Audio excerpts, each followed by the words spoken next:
The latest Bioware title, Dragon Age: The Veilguard, is set to come out in a few days, and so far it seems like a lot of the discourse surrounding the game online has been mostly negative. As you can see from the latest trailer that they released a few days ago, it has 23,000 likes to 18,000 dislikes.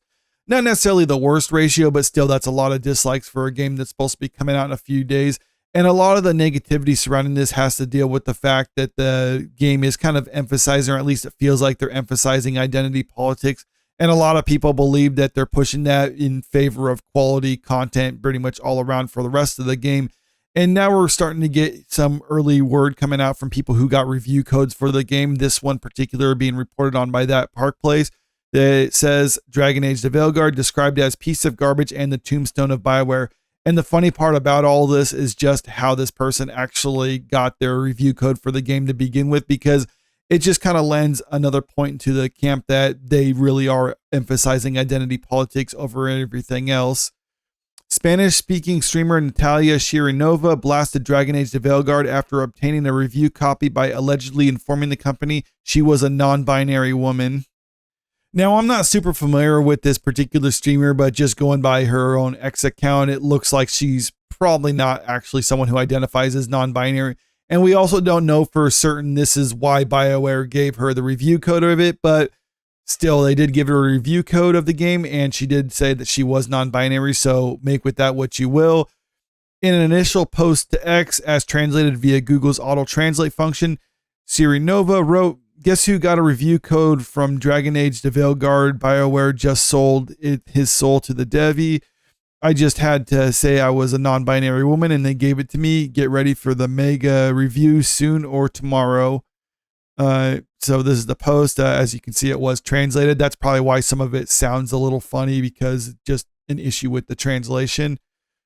Of note, Sirinova's comments came in the wake of YouTuber Wolfheart FPS sharing that creators who were negative about the game during an initial playtest were not given review codes for the full game.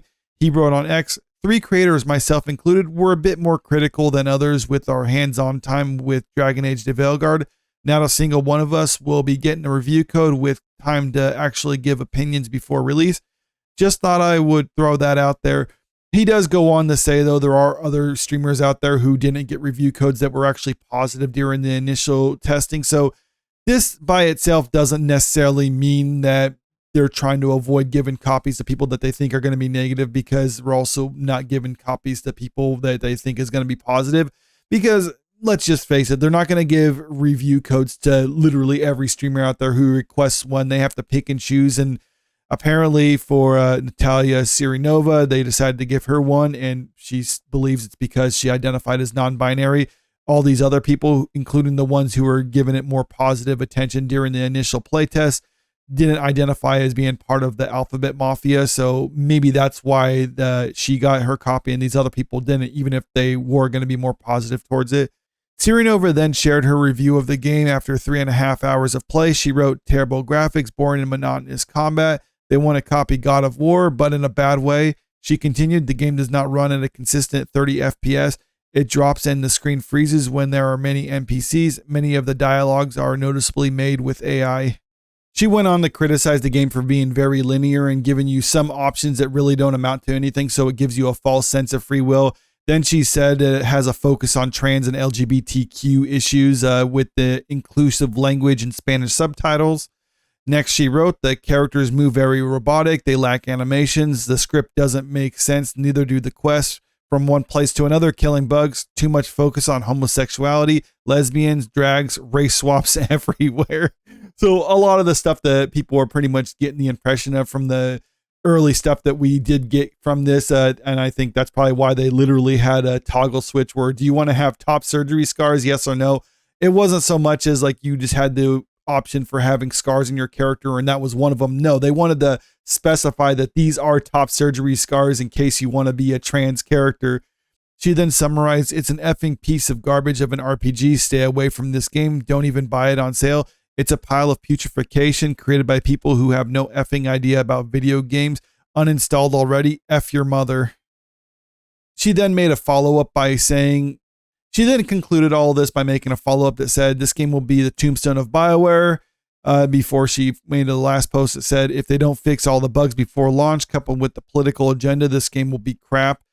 Some of that stuff I don't think you can actually fix before launch. That's only just a few days right now. So what we're seeing right now, or at least what she played, is the version that people are going to get. So whether that actually appeals to you remains to be seen.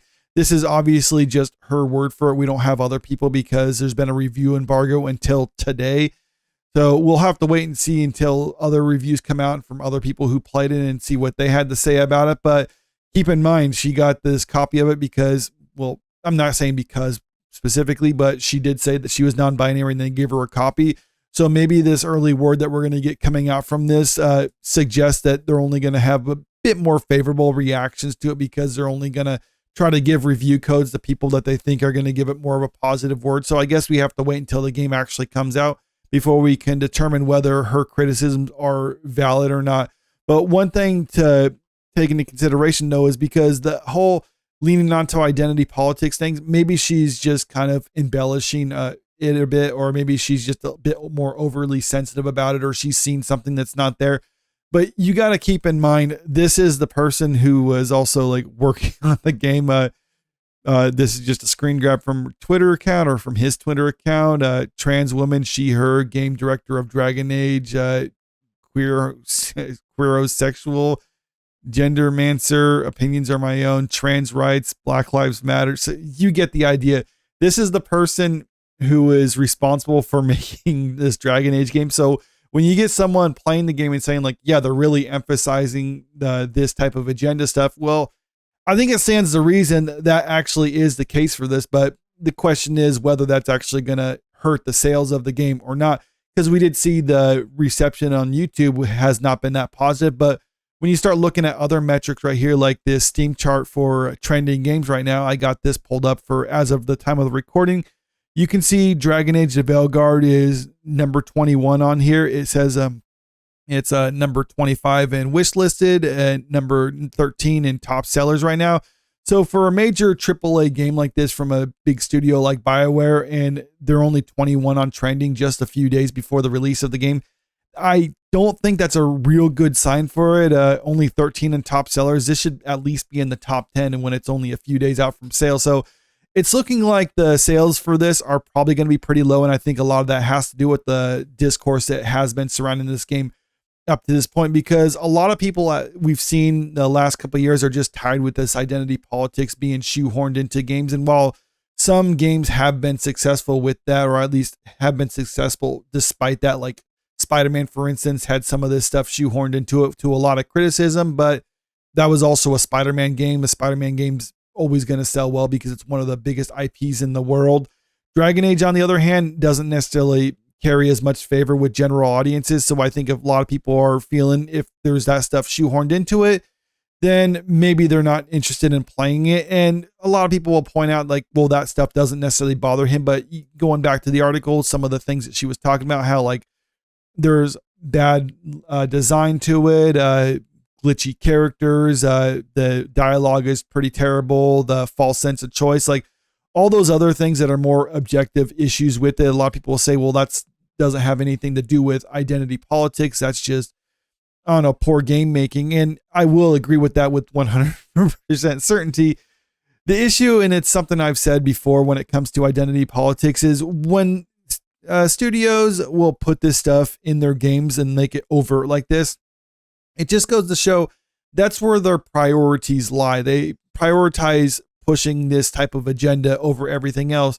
And I think it stands to reason if the studio is going to do that when it comes to their story of their game, then they'll also do that when it comes to their hiring practices. So if a company is going to prioritize hiring people that check the right boxes over being the most qualified for the job, well, then you'll start getting a lot of these other issues where it's just poor design. There's technical issues, poor storytelling, because you're not necessarily hiring the best animators and writers and coders or anything like that. You're just hiring the best people who check those boxes for you. And that's not really a recipe for producing the best quality stuff. And I think that's why ultimately companies who do lean into this as heavily as they do really do fail, and why they don't take off with audiences, even audiences who don't necessarily care about the whole identity politics aspect of it.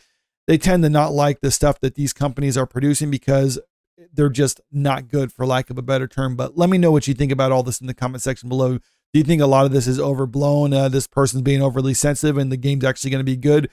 Or do you think, yeah, this is just going to be another dumpster fire for them? Comment below, let me know. And if you haven't already, make sure you click that subscribe button if you want to stay up to date with the latest entertainment news. And don't forget to click that like button and share this video out there because it really helps out with the channel. Thank you.